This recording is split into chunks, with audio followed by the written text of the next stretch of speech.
And recording. So Dr. Jessica Gutierrez Massini is welcome to start us. Mia Juan Uman, ne Natal Jessica Margarita Gutierrez Massini, ne Hiwakau Orange na, Moreno Valley, ne Hiwakau Moreno Valley na. Hello, I introduced myself in Kuya language. I do not identify as Kuya, but it is the original language of where I reside, and so I am sharing it here today.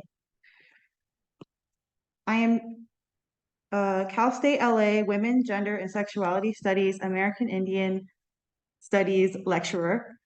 Sorry, I'm really nervous. Let me just take a breath. I am a lecturer in Women, Gender, and Sexuality Studies and in the American Indian Indigenous Studies program. And I teach the Gender and Sexuality in American Indian Communities now and next semester if you are interested. My pronouns are she, hers, and I identify as a queer, detribalized accomplice. An image description of me is light medium beige skin, brown curly hair, brown eyes with light purple glasses. It is with great respect we honor and promote rebuilding reciprocal relations with the local and original caretakers of our lands, waters, fire, air. CSULA occupies areas belonging to Tongva and Ahachiman,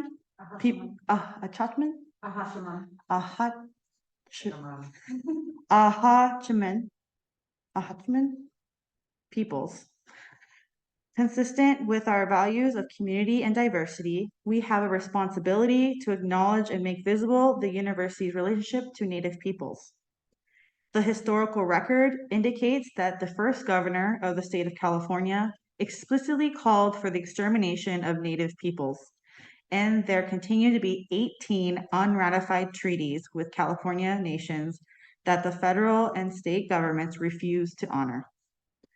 The Chancellor's Office and every one of the 23 CSU campuses, as well as all the satellite campuses, are situated and were built on Native land, contributing to the history of erasure, displacement, dispossession, and attempted eradication of all original peoples to these lands. By offering this land acknowledgement, we affirm Indigenous sovereignty and will work to hold CSULA more accountable to the needs of Indigenous peoples. Los Angeles is home to many Indigenous peoples from all over the world, including CSULA faculty, students, staff, and we are grateful for the opportunity to work on these homelands. We thank them for their strength, perseverance, and resistance. Please take a moment to consider the many legacies of violence, displacement, migration, and settlement that brings us together here today. Join us in uncovering such truths at public events and all spaces. Achma, thank you. Hi, everyone. This is Dr. Pau Abustan, and I am a Cal State LA Women's Gender Sexuality Studies Assistant Professor. My pronouns are they and gender fluid Tagalog Filipinx siya. An image description of me is I am Lukbanin Kapampangan Filipinx, gender fluid person of the Abustan, Abanilla, Banyas, and Pamintuan clans with beige skin, dark brown eyes, green glasses, and black hair to my chin. I'm wearing a green blazer with a shell necklace from the Filipino American National Historic Society and a brown shirt. Dr. Gutierrez Massini, WGSS Club, and I thank our co-sponsors, Cal State LA Women's Gender Sexuality Studies, Center for Gender and Sexuality Research, Cross-Cultural Centers, Diversity, Equity, Inclusion, and Belonging, Chicanx, Latinx Studies, American Indian and Indigenous Studies, and the library, who donated books for us to raffle to students at the end. The recording of today will be uploaded to Cal State LA Arts and Letters YouTube. Thank you to Pro Bono ASL, American Sign Language. We are pleased to welcome Dr. Deborah Miranda. Warm applause, yay. Dr. Deborah Miranda is an enrolled member of the Ohlone Castanoan Esselen Nation in California. She has Santa Ynez Chumash English and French lineage. In addition to Bad Indians, a tribal memoir, winner of the Penn Oakland Josephine Miles Literary Award, she is the author of 4 poetry collections: Indian Cartography, The Zen of La Llorona, Raised by Humans, and Altar for Broken Things, and co-editor of the Lambda finalist Sovereign Erotics, an anthology of Two-Spirit literature.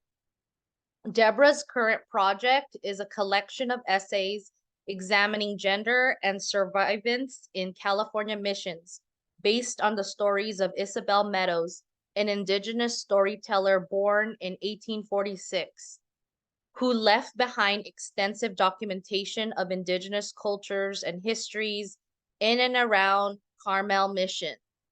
She recently completed a poetry collection titled Mahana Chempapsi, Blood Writing, in which poem explores the depth and meaning of individual Esselen words or phrases, and is working on a coffee table book about the missions told from an indigenous perspective, tentatively titled When Mission Walls Talk, which deconstructs the glossy coffee table books sold in mission gift shops that function as genocidal propaganda against the lives of California Indians. Currently, Deborah and wife Margot Solod live in Eugene, Oregon. The title of her talk is Jotos, Joteras, and Hybrid Storytelling, Gender and Sexuality in California Missions. Once again, a warm welcome and applause for our honored and highly esteemed guest, Dr. Deborah Miranda. Thank you so much.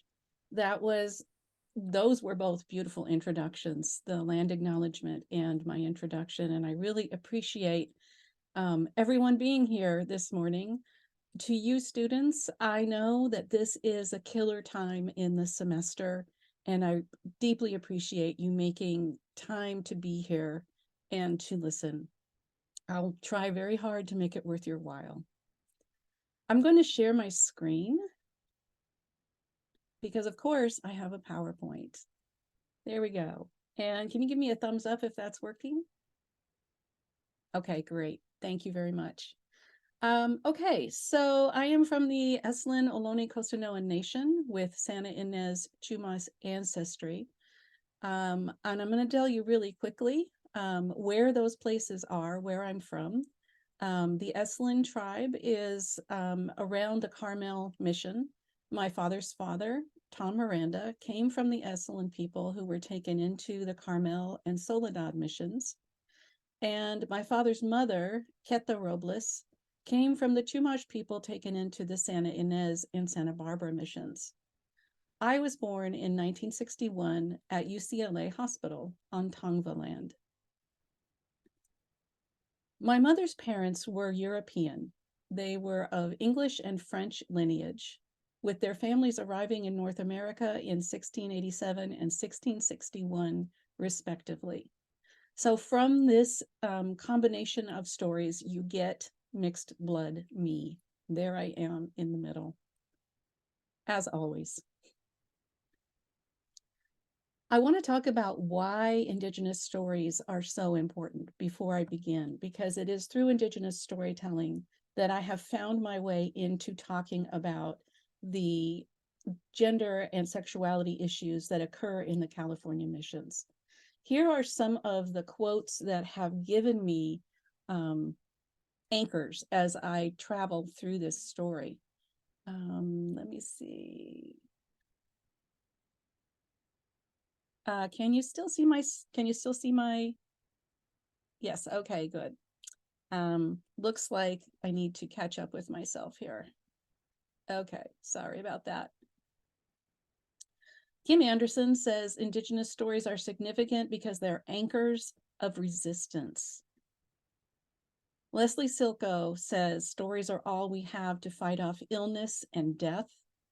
And Diane Million at the University of Washington, scholar and poet, says story is indigenous theory, which I think is extremely important.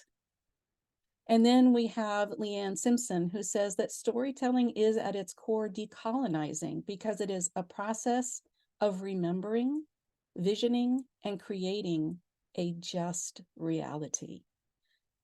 That is such a succinct and beautiful way of putting it, of creating a just reality, a reality that in which we as Indigenous people are empowered. So this is what reinventing the colonizer's language looks like for me. I speak and tell stories in English, but as Joy Harjo and Gloria Bird say, we have to reinvent that language.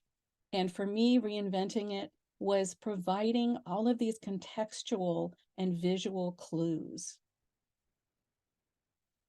Silko also says that in the very telling of the stories, the spirits of our beloved ancestors and family become present with us. This has been true for me. The ancestors have arrived in my life. They were always there, but I couldn't communicate with them. Through the telling of the stories, they have become present. So what did I do? I realized I'd accidentally created a hybrid text. So what does a hybrid text do to a story? And how does a hybrid strategy support a discussion of Indigenous gender and sexuality in California missions? Well, they transform, mix, and subvert the conventions of narrative subgenres, breaking down the boundaries between fiction, poetry, memoir, and drama, as well as any preconceptions about the topic that the readers might bring. These hybrid texts also import and revision and transform archival resources. Within these hybrid texts, word and image combine to create a text that is neither purely written nor purely visual. In fact, it's not pure at all. The text becomes more than a sum of its parts. It becomes experiential for the reader, opening doors to multiple experiential resonances and responses. Opening those doors in so many ways is probably the most important thing a hybrid text does. A quick interruption, apologies. I'm not quite sure, Dr. Deborah, you mean to show your notes with us? I don't know how to do it otherwise. It's showing up on my laptop, but not on the screen that I'm sharing. So I'm not sure how to undo that. Is there anyone tech out there that knows how to get rid of those notes? I'd rather have you see the bigger pictures because the pictures are important. You know, I can do it without the notes, so I can get rid of that. Let's do this. How's that? Much Looks better. good. Thank you. Perfect. Okay. Apologies. Some more specific benefits of this hybridity. It helps you collect fragments, lots of small pieces that you might otherwise miss. It creates a literary container for those fragments, something to hold them and to give them shape. And it amplifies Indigenous voices, experiences, and testimonies. For the storyteller, it also allows me the time and the space to manage potent and toxic materials in smaller pieces. This is really important because it can be incredibly devastating to work as an Indigenous person within the archive, within the colonizer's archive. So taking those smaller pieces a little bit at a time allows me a kind of buffer. It also privileges the collective voice of a community while at the same time allowing space for the individual story. It privileges this more Indigenous sense of time, which is spiral and nonlinear, but at the same time, the hybrid nature of the text organizes that nonlinear sense of time for mainstream readers. So one of my major sources is Isabel Meadows, as was already mentioned. Isabel's early days were spent as the mixed blood daughter of a successful rancher and his indigenous wife, Loretta, who was born in the Carmel Mission. However, when her father passed away, the family lost its ranch, and Isabel spent the rest of her life as a relatively poor, in terms of finances, indigenous person. And this brought her closer to her Carmel indigenous family. Isabel, in the 1930s, met up with J.P. Harrington, who was a Smithsonian from the, an ethnologist from the Smithsonian. They created a partnership that allowed her to move to Washington, D.C. for the last 5 years of her life and continue working with Harrington as a very important resource, historian, scholar, and storyteller. This, in turn, allowed her to send money back home to relatives and to kind of revel in her status as a scholar, and whose knowledge, which she was unable to pass on to other family members. She had no children, and she had no one else who was interested in her material. So the partnership with Harrington was very important to her. And I do view it as a partnership. She was not a native informant. She was not even a native consultant. She was his equal in status. So now I just want to show you a couple of ways that I've used hybridity to talk about Indigenous sexuality in the missions. And I'm going to gloss over my earlier work pretty quickly so I can get to the more contemporary recent work.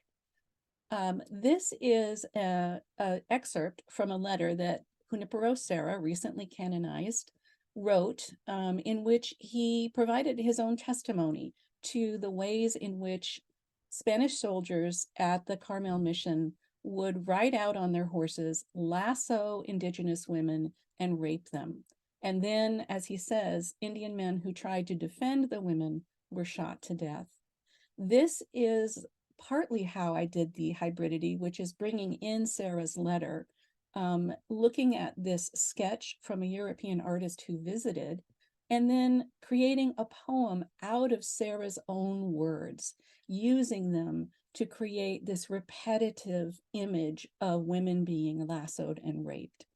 The masculinity section comes in here because it was unusual, in fact, almost unheard of, for Indigenous women to have to deal with rape, as well as for Indigenous men to be unable to prevent it.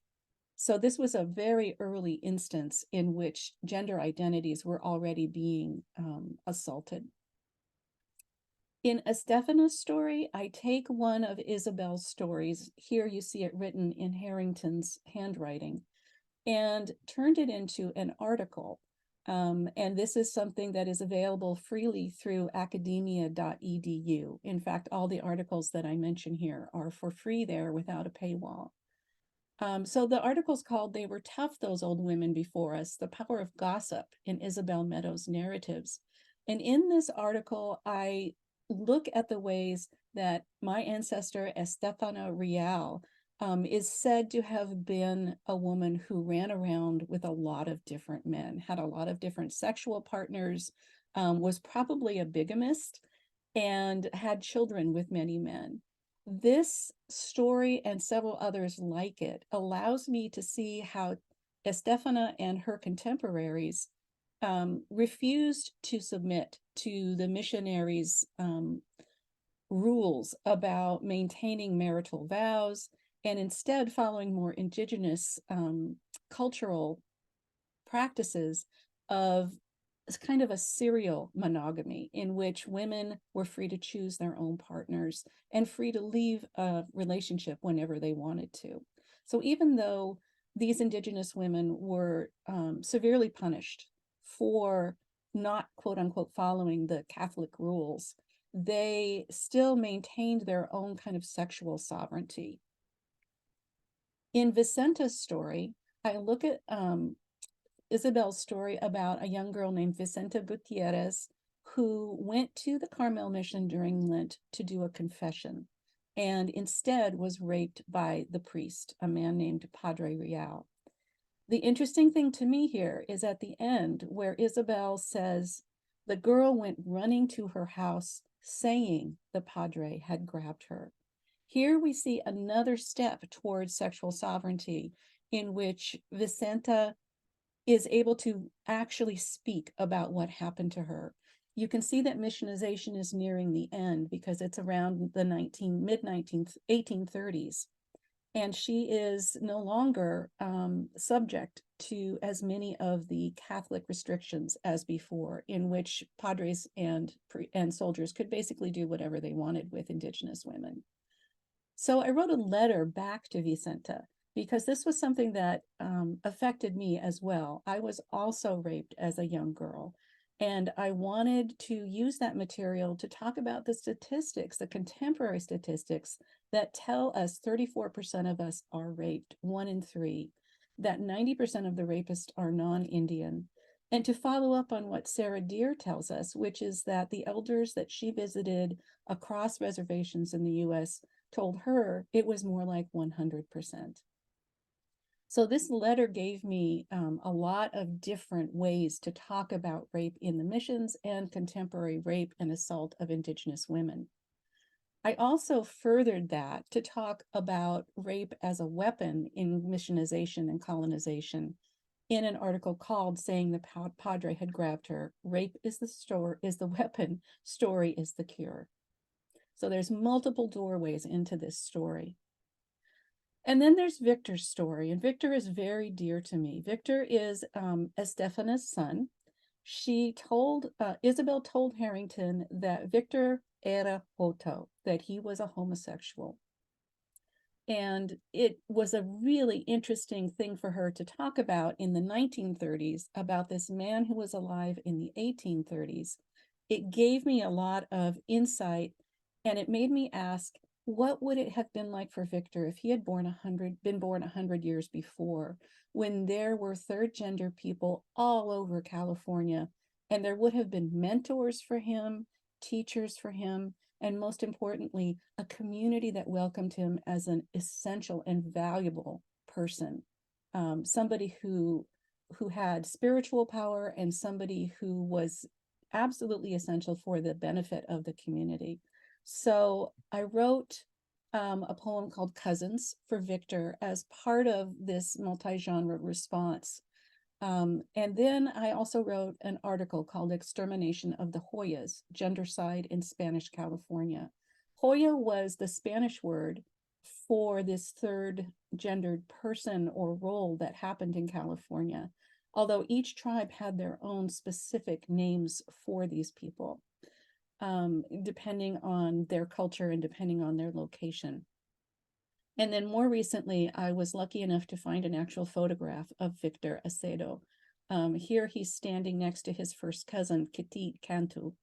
And the Cantu man here is related to another Cantu that I'll talk about later.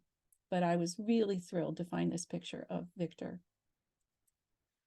So now I get to Ventura's story, and Ventura is the most recent of my researching topics. I found a painting by Joseph Strong it's called The Day of San Carlos.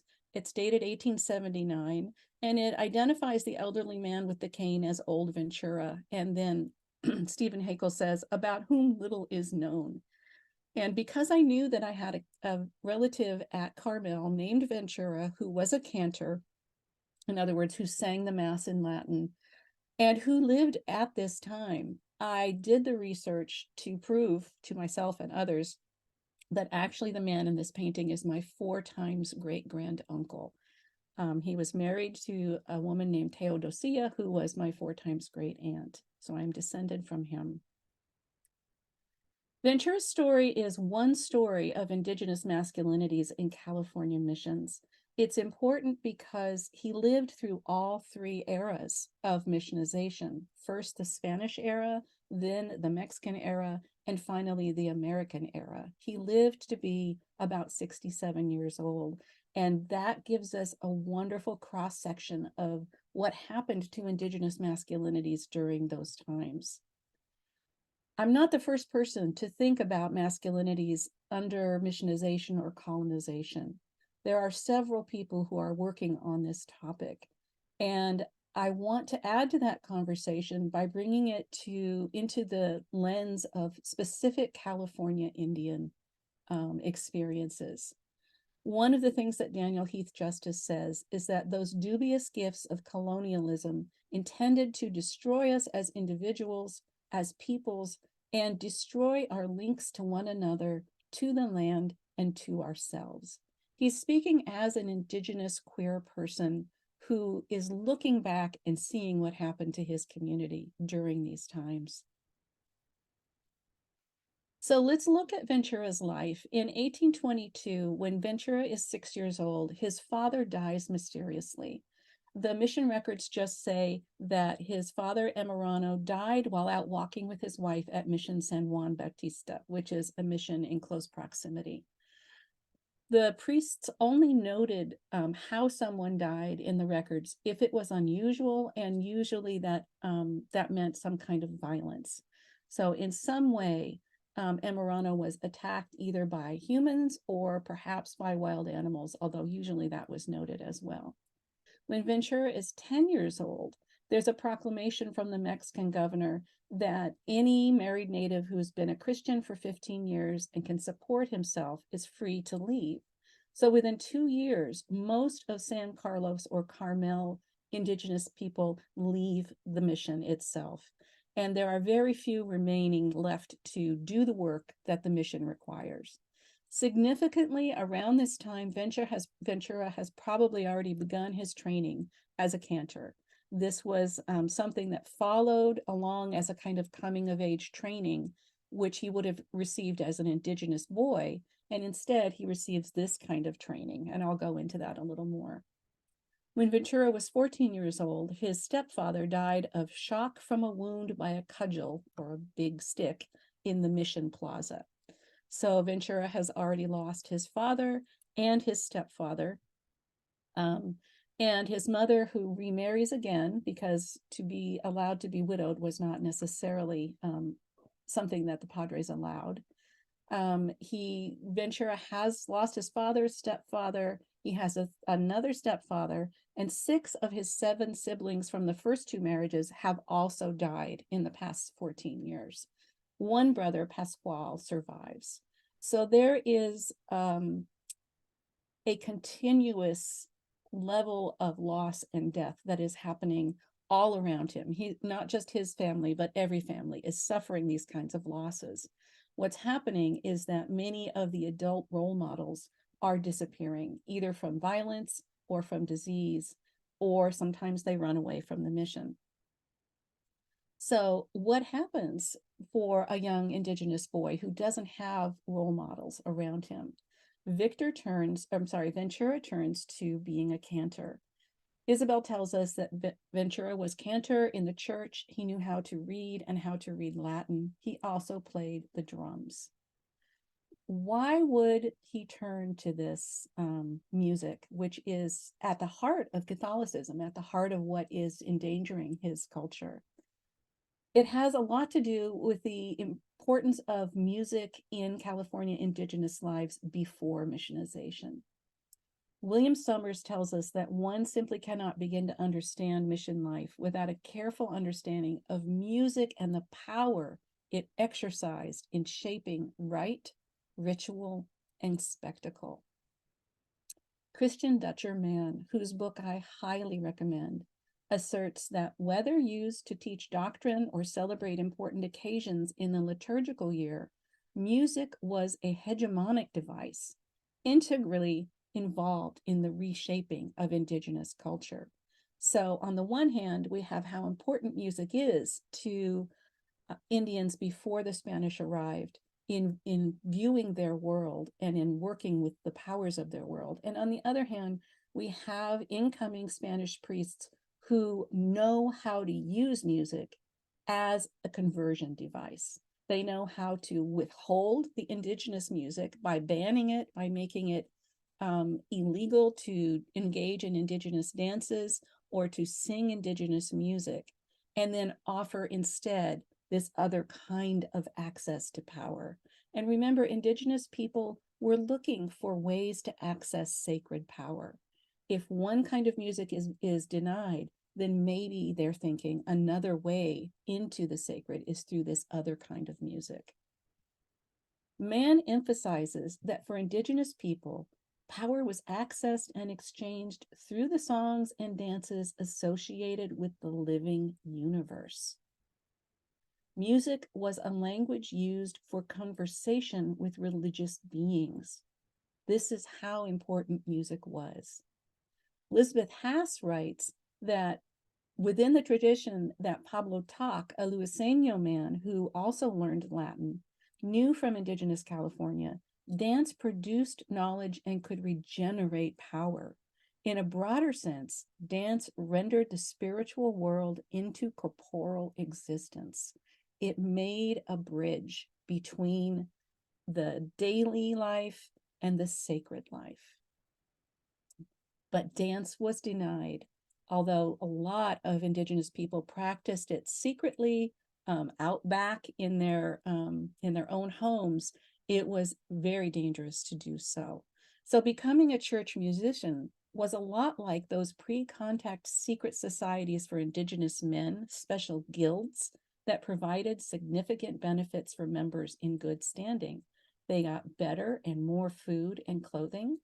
They had to do much less physical labor, and that was important because they were operating on very little food without much nutritional value. They had a social status that was in keeping with some of the highest an Indian man could achieve during missionization, and they had access to powerful figures like priests.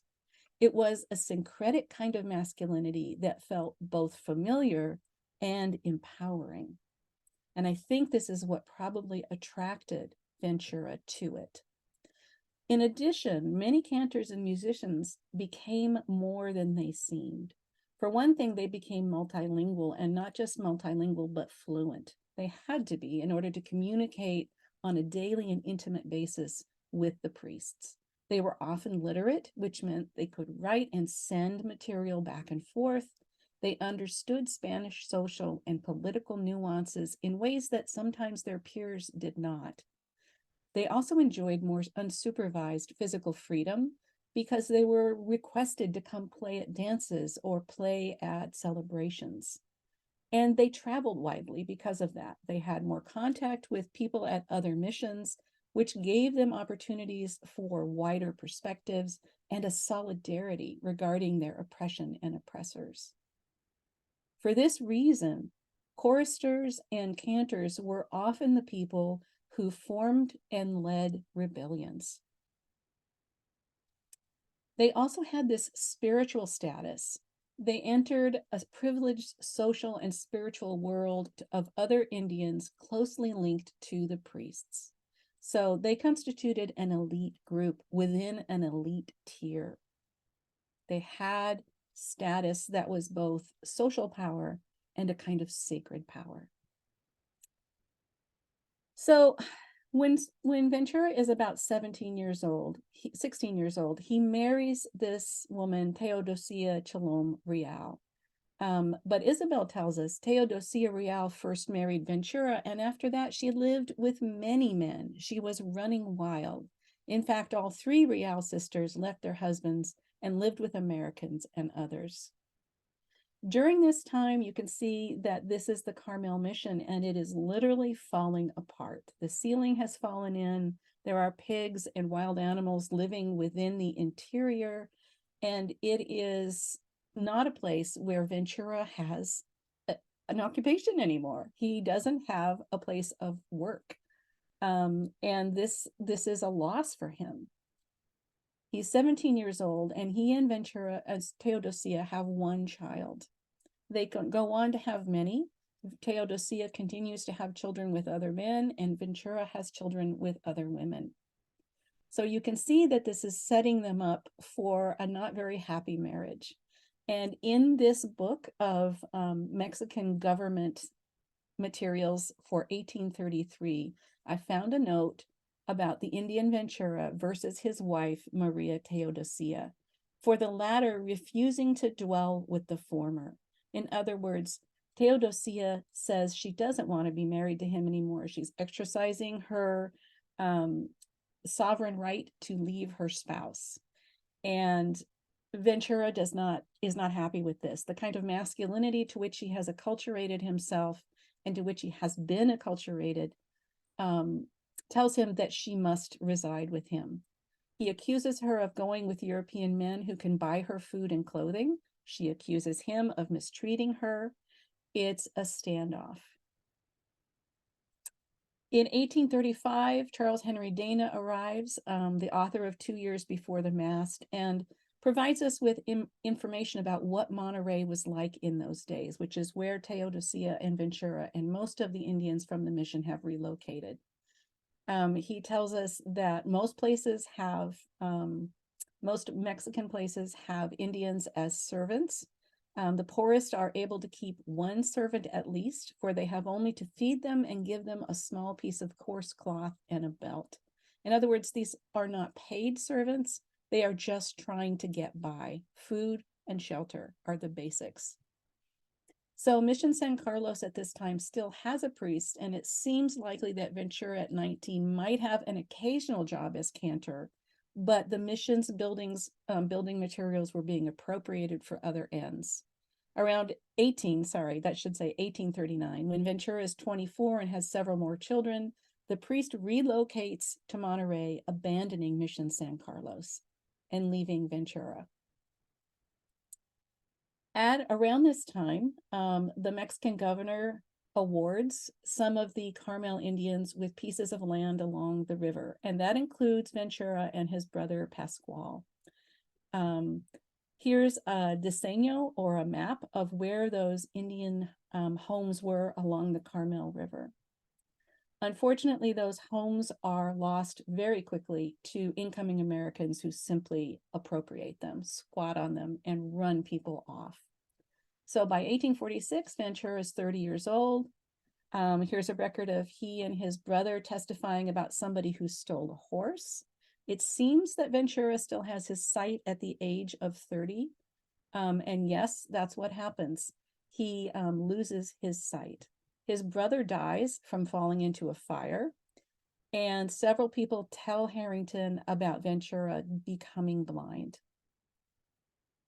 Teodosia left Ventura, and Ventura got blind afterwards, Isabel says. This is just catastrophe on top of catastrophe for Ventura. Isabel tells this story that Ventura's wife, Teodosia, threw a pan of hot coals and hit him in the face, poor man, and afterwards he was blind. After that, he lived with his mother, Dorotea, at Point Lobos. We have some other stories about Ventura telling us that people came and took him in. When he lived with his mother, she took him to dig roots, and she always took Ventura along too. He cleaned the roots after they were dug. She and Ventura used to walk on foot carrying nets on backs, and she would lead him by the hand to Monterey and come back with provisions. And then in the American era in 1849, we find Ventura living with, let's see, who is this? I think this is with his stepfather. His stepfather, one of his half-brothers, and a stepsister. So Ventura appears to have this network of relatives who care for him after his land has been taken away. He's 56 years old, and I'm pretty sure by this time he has been blind. In 1860, he's living back with Teodosia and some of his or their children. And then in 1860, he's also recorded as living with his mother. So I think he's probably going back and forth from family to family. That network is tenuous, but it does not appear to have ever really failed Ventura.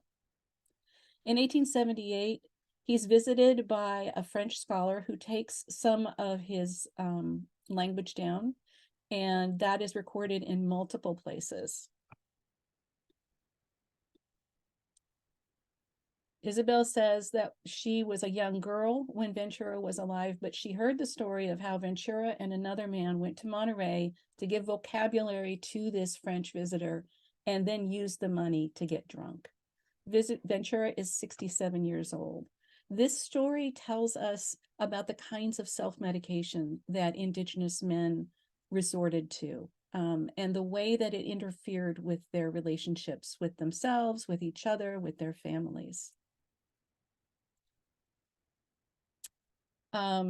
And during this time, another time, soon after Pinart's visit, Ventura went to live with his daughter, Guadalupe. And at this point, Ventura has lost his wife, his lands, his sight, his occupation. But despite his flaws, this network of relatives continues to give him housing and provide what he needs to get by. Despite that, we can only imagine the effect that these losses have had on Ventura and on his status as an indigenous man. Isabel continues that after the visit of the Frenchman, Ventura continued to live at his daughter's house until he made a rape attempt on his granddaughter. The women in the family run him off, and he goes back to live with his mother, Dorotea. Which brings us to San Carlos Day, 1879, when Ventura leads the mass in the ruins of Mission San Carlos. He's 63 years old. Isabel says, and years were ended with drunkenness. In Monterey, it seems like every other house had a bar, and these poor people drank until they died. Some drank from sorrow because they had been cast out. The history of the Carmelo and of Monterey tells of many accidents and fights and stabbings and clubbings and everything that happened to the Indians when they were drinking. And many deaths resulted from the drinking of whiskey and wine.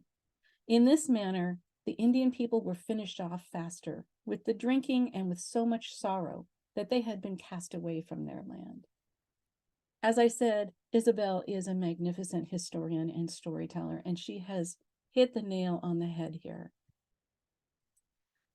Here's a certificate of death, both from the record, handwritten church records, and from one that I sent away to receive. And I realized it has taken me so long to tell Ventura's story because his story reminds me so much of my own father. My father was also incarcerated in San Quentin for a brutal rape. He was also an alcoholic. He was very difficult to deal with. He could become very violent. And at the same time, like Ventura, he was incredibly gifted. He was a wonderful carpenter. He had a tremendous eye for color and for decorating. He was incredibly kind and generous when he wasn't drinking, and very charismatic. And at the same, so what I had to deal with here were the wounds and the scars of historical trauma that passed down through the male line, this kind of hegemonic masculinity that affected my relationship with my father immensely, and which has prevented me from telling Ventura's story for so long. I turned to a quote from Sarah Ahmed, who says that a good scar is one that sticks out, a lumpy sign on the skin. It's not that the wound is exposed or that the skin is bleeding, but the scar is a sign of injury. A good scar allows healing. It even covers over, but the covering always exposes the injury, reminding us of how it shapes the body, and I would add the soul. This kind of good scar reminds us that recovering from injustice cannot be about covering over injuries, which are effects of that injustice, signs of an unjust contact between our bodies and others. So when I think about Ventura, the wounds that he experienced and which he passed on as scars to his descendants, and I think about my father inheriting those scars, and I think about myself inheriting those scars, I am reminded that those scars are a kind of story. They remind me of the injustice that we experienced and the work that we have to do in order to heal from that injustice, as well as bring that injustice to the attention of the settlers and colonizers around us.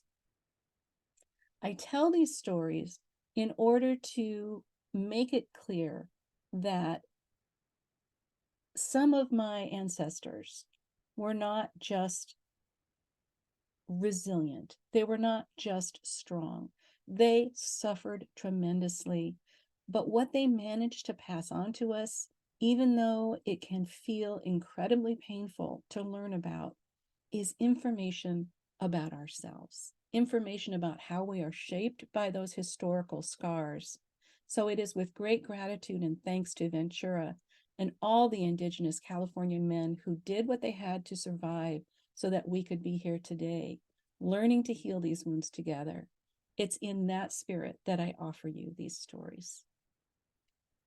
Namaste Nekel Pasaleki. Thank you.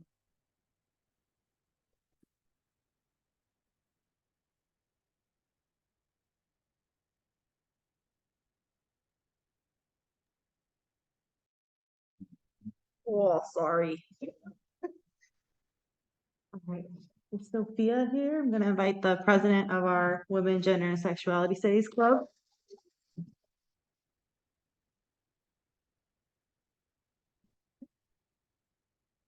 All right. Should I like turn somehow? Oh, like that. There you go. That's good. Okay. Hi everyone. I'm Sofia Portillo. I am the WGSS Club president. With me is Hi, I'm Zoe Alcalde, and I am the outreach officer of the WGSS Club. Hey. Thank you so much for joining us today. Thank you so much, Dr. Deborah Miranda, for such an educational and eye-opening talk. We will be starting our Q&A right now. I can start us off with a question. You mentioned music and art as being a huge part of Indigenous culture, and I'm a Salvadorian and Filipino person, so music is a huge part of both of those cultures for me. And I just wanted to ask if you have any like artist recommendations, any singers, or like a playlist that you like to listen to. You know, I am a collage artist, in large part because of my research, because I have too many images in my head and I have to put them on the page, right? So I'm attracted to artists who do that kind of work. And some of them are Indigenous, some of them are not. But I don't have any particular recommendations because I don't want to leave anybody out. But there are so many. And I would suggest people get on Instagram and start looking at various Indigenous artists and musicians. And as you say, you know, don't limit yourself. There are Indigenous people all over the world. One of the things that I am very excited about is seeing how Indigenous artists and musicians in particular are creating work which is linked to Indigenous spirituality or Indigenous searches for a connection to the sacred. And I think that that kind of art is what attracts me the most, because it is such a powerful connection, and it doesn't necessarily depend on language. You know, it's it can be very cross-cultural. Absolutely. Thank you so much. Does anyone have a question? I just wanted to point out there might be something in the chat. Oh, That's a great. question. I'm also really happy to answer questions about creative writing or scholarly writing.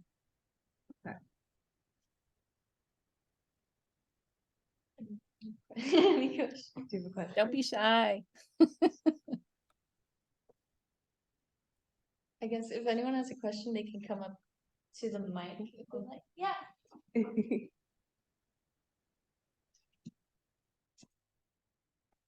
Hi everyone, my name is Angie, and my question to you would be like, at any given point when you were doing your research, going through the stories, and listening to the voices of your people, like, at any point did you think that like the emotional trauma or like the trauma you felt in yourself kind of like almost stopped you from like going ahead and moving forward? Because like me personally, like when I hear about the past and when I hear about like like I'm a Latina, and like when I hear about the stuff that my people went through, it like kind of stops me in my tracks. So like what kind of strength did they give you to keep moving forward so that you could be here with us today telling us these stories? Thank you. Yes. Short answer, yes, doing this kind of research and storytelling is very traumatic for the storyteller. I think probably the most important thing that happened for me was when I read Vicenta's story about the young girl who was raped by the priest, and it immediately triggered the memories of my own experience as a young girl. It took me a long time to work through that, but what helped was asking myself, why am I hearing this story? Why am I hearing this story? Why am I hearing this story now? The story, when Isabel tells Harrington the story, it's 1930s. The story happened in the 1830s, and I was hearing about it in 2008. This is a story that has traveled for a reason. And once I asked myself that question, why this story? Why me? Why now? I realized that Isabel had an agenda. As a storyteller, she wanted future Indigenous women to hear that a young girl told, that it is okay to tell, and that it is an act of bravery, and that Isabel was proud. She was very proud of Vicenta. And since the story came to Isabel from her mother, it was a story that was probably told a lot. And I think it, in some ways, took the place of some of the traditional stories girls were told about how to prepare for adulthood. So asking, why am I hearing this story? What is this story teaching me? What can I pull from this story that will help somebody else? Those were things that helped me get through some of those really traumatic stories. And I think that having Isabel as kind of a mentor, even though she's long gone, was crucial. So, think about the storyteller's intentions as well. Where did you hear this story? If it just comes purely out of the archives, then you can say to yourself, aha, sneaky Indigenous voice telling its story in the colonizer's archives. I can pull from that. I can use that and in some ways subvert it, right? Use the archive against itself. In particular, by using it as a testimony. So by framing that short little ethnographic story into a letter that other people could read and providing doorways in, I did subvert the trauma of that and turned it into something that was useful for many, many Indigenous women. And it is a story that always brings Indigenous women up to the podium after I give a reading. At one point, a young Indian woman slipped a little note into my hand. And when I opened it later, it just said, "It happened to me before fourth grade too. Thank you for telling my story." It wasn't me. It was an Isabel. It was Vicenta. Imagining Vicenta as having that impact on an Indigenous girl 250 years after it happened gave me a lot of comfort. But it's a real issue. Trauma for the storyteller is a real issue. And I have to say that I learned from several important writers in my life about self-care when you're doing this kind of research. Giving yourself people to talk to, trying to stay as healthy as possible. And I am going to confess I did not stay healthy while I was doing this research. I ate too much, I drank too much, I didn't exercise, but I did go to a therapist. So do what you have to do, but don't let your own trauma go on too long.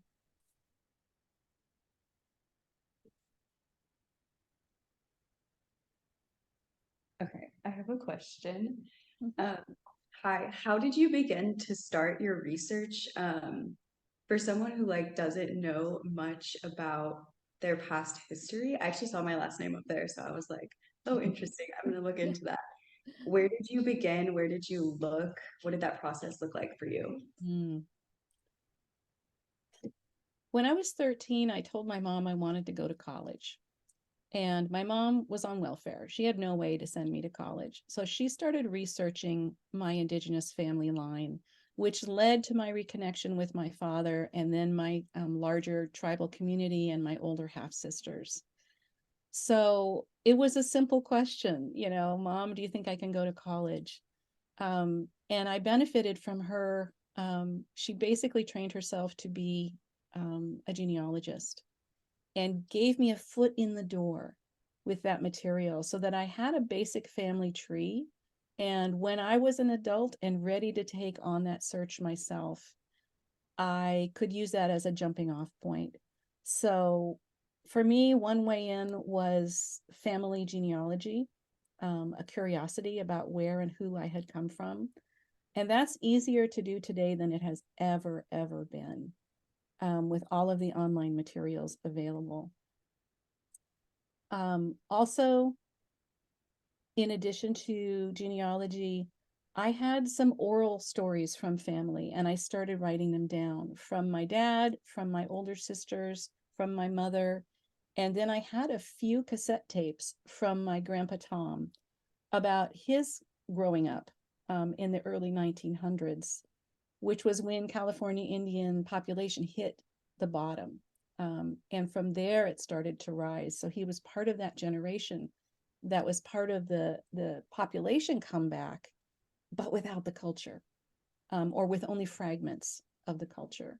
So oral stories were a great start, writing them down and then finding the context for those stories. So when my grandpa talked about Davy Jacks stealing Indian land, I researched David Jacks and found out he was a prominent figure in the Monterey area.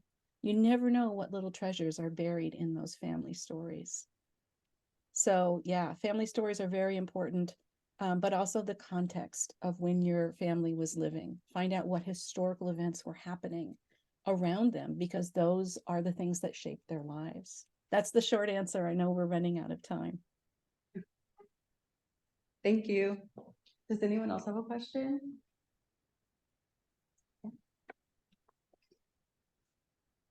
Miyun Notang Megan Yaka. What is, and I know this is a broad question, so feel free to interpret it however you see fit, but what is a piece of advice you would give to, in particular, reconnecting Mission Indians? As asking from a Hashimoto descendant. So can I just ask for a little clarification? Reconnecting with them as an individual or connecting the tribes together? Reconnecting as an individual. Okay. It's hard. It's always been hard. I think that communication is easier now because of the internet and email, but there is nothing like being present in the community that you want to belong to, doing work for that community in whatever talent you have, right? So my sister Louise is really good with our language, way better than I am. I am really good telling stories and researching. Other people are really good at art, and they help create the indigenous basketry and jewelry, right? So find something, a talent that you have or access to power that you have, and offer it to your tribal community and say, I know that I haven't been here from the very beginning. We know that that's because of missionization and because of colonization. I want to find a way home.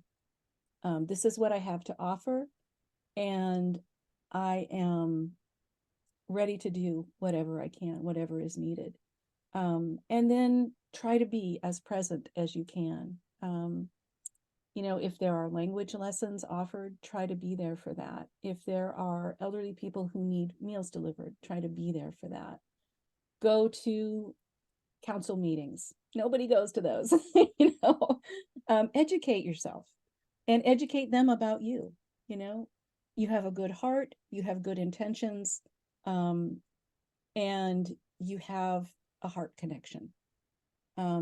Sometimes all you can do is that for a really long time, because as you know, Indians who came out of the mission have a lot of issues with trust. And it's very difficult sometimes to find your way into a community that has guarded itself for so long. So giving them ways to see that you are trustworthy, but also giving them opportunities to show their trustworthiness. You know, it's like any relationship. You have two estranged and, yes, scarred entities coming together, you and the tribal community. It's going to take time and patience and a lot of compassion.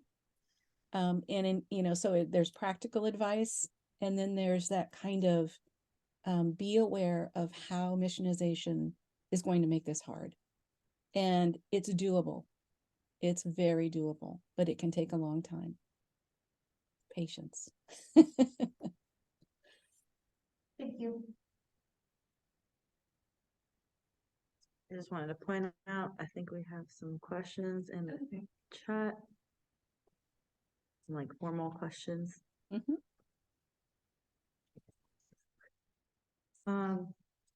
Michelle says, hello, thank you for taking the time to educate us today. My question is, I feel that stories and Indigenous voices being in academia and in higher education, or that's the concern. What do you think the struggle is for Indigenous stories and storytelling to make it in academic circles? Is there a struggle, or is this type of information accepted as academic?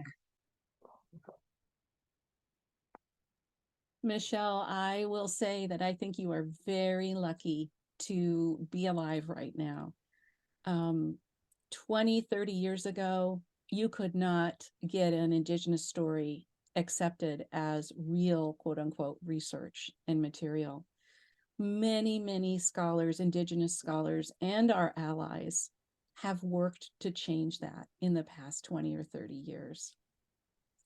I think this is probably the best time ever that we've had to include those kinds of materials. But that said, it doesn't mean that the fight is over. So I think continuing to insist that Indigenous archives, which include oral stories, which include these kinds of subversive turning of the narrative, are valid kinds of research, valid kinds of working for justice. We have to keep doing it in order for it to continue to be accepted. My own articles that I shared with you, they're all in kind of obscure publications, and most of material about my work that is literary criticism or social criticism is also in smaller Indigenous articles. It's very hard for us to be taken seriously as quote unquote real scholars. But we are paving the way for the next generation. And I think that we have made so much progress in this that I think that a huge breakthrough is coming. I want to say that I just found out this morning that Craig Santos Perez, who is a native of Guam, an Indigenous man from Guam, just won the National Book Award. So our stories are being taken seriously in many forms. His work is studied a lot in academia. It's the focus of many dissertations and many articles. So things have changed and are changing. We have to be persistent, and we have to be good. We have to be excellent. We have to be brilliant every time. It sucks because other people don't have to be. There's a lot of mediocre, shall we say, Western research out there. And a lot of times those people don't have to work as hard to get published. So it's like going uphill both ways. My advice is just to be persistent, for example, I got through grad school by learning literary theory and using it. At the same time vowing that I would never do that with my research when I finally got my degree, that I want my research to be accessible to all of my communities. That's come at a cost. You know, that means I don't get published in the big academic magazines. But I'm okay because we have this incredible underground network happening with Indigenous work and scholarship. And even just my book, Bad Indians, It's had its 10th anniversary. It is still being used, in fact, more than ever in universities. My publisher released a 10th anniversary edition with 50 added pages. So those people who need to get this material are getting it, and we need to keep feeding it to them for the next generation.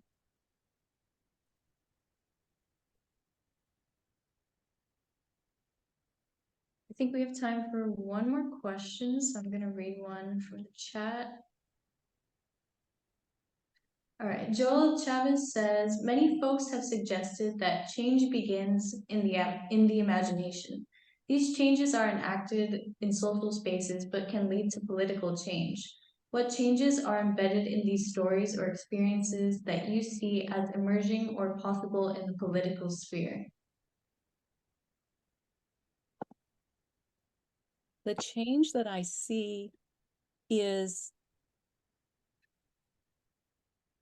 a growing acceptance of Indigenous voices as informed, valid, and important in the larger world.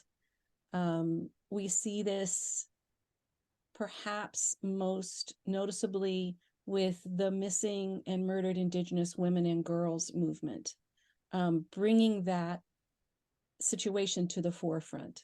That is happening through art, through music, through literature, especially poetry and visual poetry, kind of poetry videos. But another place where that's happening is land back. At the end of Bad Indians, I talk about my 4 times great-grandfather's land, which was called El Potrero, which is now a nature preserve / millionaire's home development, and how important it was for me to find that land has not been asphalted over, to go visit that land in the flesh and to begin to work towards finding a way to reconnect our tribe with that land. There are lots of different land back things happening. We don't always hear about them, but I think that some of the social change that is happening in art and literature, Indigenous art and literature, is leading to those kinds of political changes. And they build on one another, right? Everybody's doing land acknowledgements right now. Land acknowledgements can be very performative, but they are still doing the work of reminding people that Indigenous people are here and that we are intimately connected to the land. I would suggest that anybody who has to do a land acknowledgement or who wants to give some feedback on a land acknowledgement that they've witnessed, watch a video by Cutcha Risley Balding called What Good is a Land Acknowledgement? And it's on YouTube. And she just, man, she's a powerhouse. And that video is brilliant. So it's kind of like little pieces that come together to create this larger social change. It's very cooperative, very collaborative, very Indigenous. Great, thank you so much. We do unfortunately have to start wrapping up. So sorry if we didn't get to everyone's questions in the chat. But thank you so much, Dr. Deborah Miranda, for being here and speaking with us today. I also do want to say that Bad Indians is available at the university library to check out and read. So definitely do that when you have the chance. And thank you everyone for joining us today.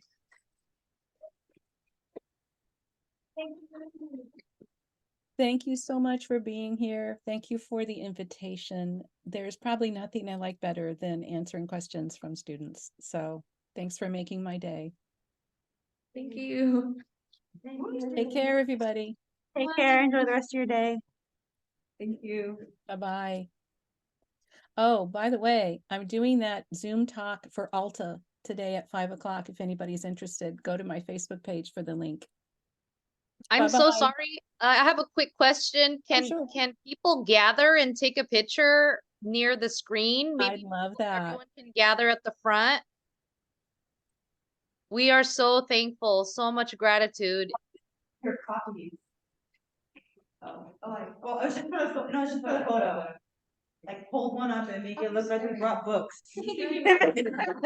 So somebody else can have this one.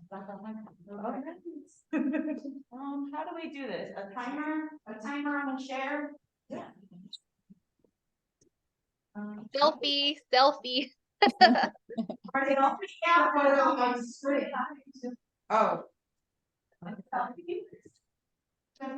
right, actually. Do you want me to? No, it's okay. I just was like, I don't need double screen.